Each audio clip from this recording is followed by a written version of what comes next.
this day, one of the most stressful moments in my life was picking a college major.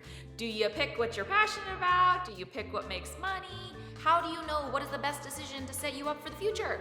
College is one of the first investments that you will make, but not the only. For example, I was a public policy environmental studies double major at the University of Chicago, and as you can see, my career path isn't really defined by it. I used the lessons about business and economics to help me start my career in finance, but my career experiences are really what brought me, well, here. That being said, there are still some smart ways to choose a college major that can help you get the most out of your financial investment. And as your rich BFF, today I will be sharing some secret resources so that you can use all of the information at your disposal to make this big decision. First up, assessing your interests and passions. One thing to remember is that your major and ultimately degree should be chosen directionally, meaning it's just a jump off point to what you can do in the future. Think about it as the possibilities rather than the boundaries so that you don't get too overwhelmed. So yes, it's important to align your major with your interests and passions. However, balance your decision with practical considerations like what classes will your major offer? What types of careers will utilize these skills? Will you be able to market the skills and lessons you learn on your resume and in job interviews in the future? That's why it's important to choose a major that will allow you to combine your monetizable skills and your passions. There's this Japanese concept called ikigai. It's a 4-circle Venn diagram where you need to find a career that you're good at, that you love, that serves a need in the world, and that you can get paid for. And I know it's easier said than done, but you're looking for something that is in the center of all 4 of those circles. Unfortunately, this is a personal self-discovery exercise, so I don't have an easy way for you to figure this one out, but I promise there are some more cut and dry resources coming up. Up next, number 2, you want to research high demand careers. Most people don't think much about what their future job will be able to pay until they're already interviewing. But I'm here to tell you, pay is important. Money is important. Money may not buy you happiness, but without it, you're gonna have a hard time. You're going to make a list of 4 or 5 jobs you'd be interested in pursuing, and then you're going to head to this URL. I'll also link it down below as well. From there, you'll find literally every occupation imaginable. Once you click in, not only will you find a great description of what that job likely entails, but a median pay for what that job earned in the past year. If you plan on working in a major city, that number may be a bit higher, and if you're in a more rural or suburban area, that number could potentially be slightly lower. But it does give you a good estimate of what folks typically make. This type of information is really important when deciding your future career because that is also the number that is going to determine your take-home pay, meaning how much you'll have to spend on things like rent, on food, on a vacation, and your retirement in the future. Knowing the number of what you could potentially make is really, really important to help decide what kind of lifestyle you may want, which can then help you decide what type of career you need to go after.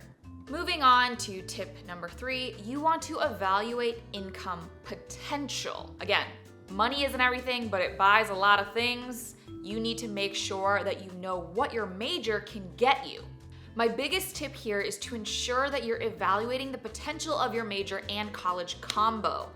A tool that I really love is here from the Wall Street Journal. I'll link it in the description, and you can also find it if you just Google Wall Street Journal Major Debt to Income Calculator. But now let me walk you through how to actually use it. This is a degree worth of debt. Calculator helps you to compare the debt to income ratios of undergraduate, master's, doctorate, and professional degrees. So let's take a look at my personal life. For example, I was a public policy major for my undergraduate degree at the University of Chicago. And as you can see, most public policy grads' income exceeds their debt. In particular, you Chicago grads. However, say I were to decide to be a fine arts major. Roughly half of the grads across many schools have debt exceeding their income. And hot take, as much as I want to say major in your passion, I don't think we talk enough about how certain degrees can leave you financially hobbled and disadvantaged. People need to know whether or not their passion is going to pay the bills, because I have a passion of paying my rent and eating dinner at the same time. This tool will help you be more realistic as to what major you may want to select based on your financial situation and what you want your life to look like in adulthood. Tip 4, make sure to consider job market trends.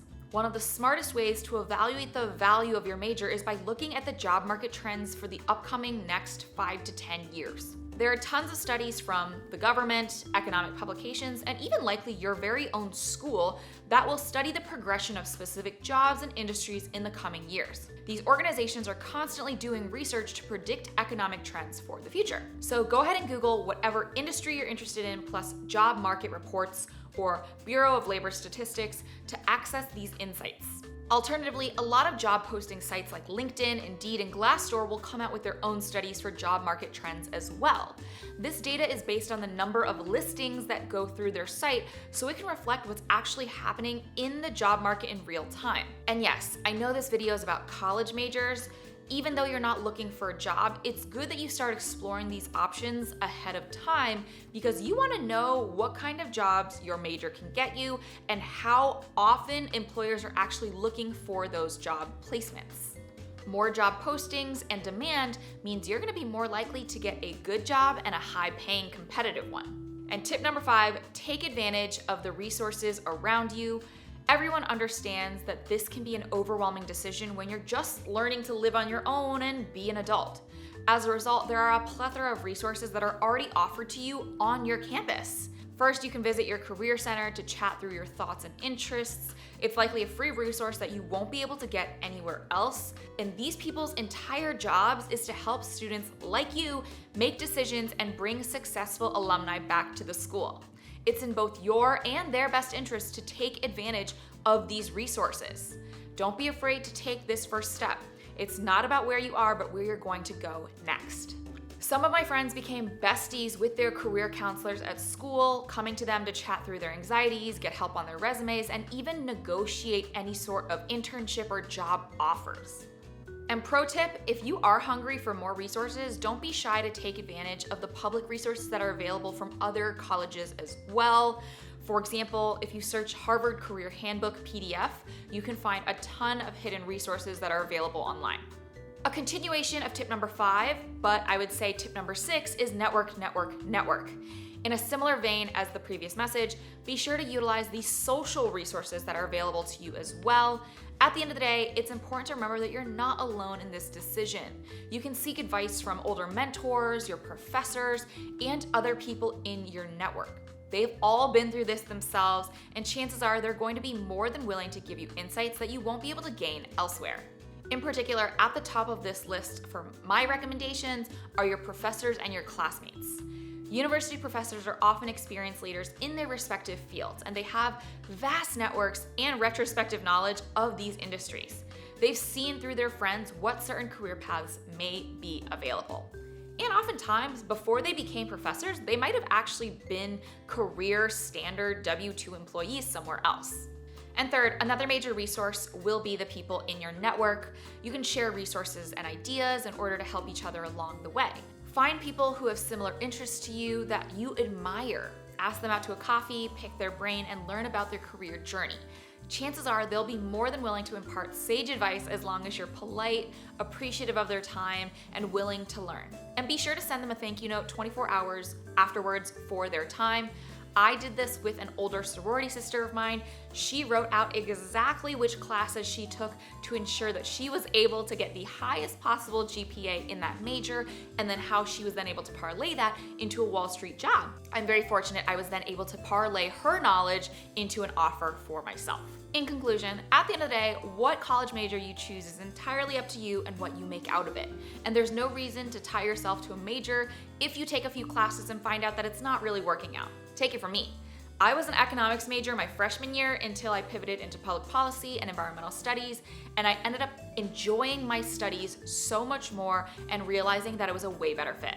Your major does not define who you are, your potential, or who you'll become. What's much more important is what you do with the knowledge and resources that are available to you at this time in your life. Again, I'm your rich BFF. If you like this video, give it a thumbs up and hit that notification bell. For more helpful money tips, be sure to follow. And I'm so excited. I'll see you guys again next week. Bye.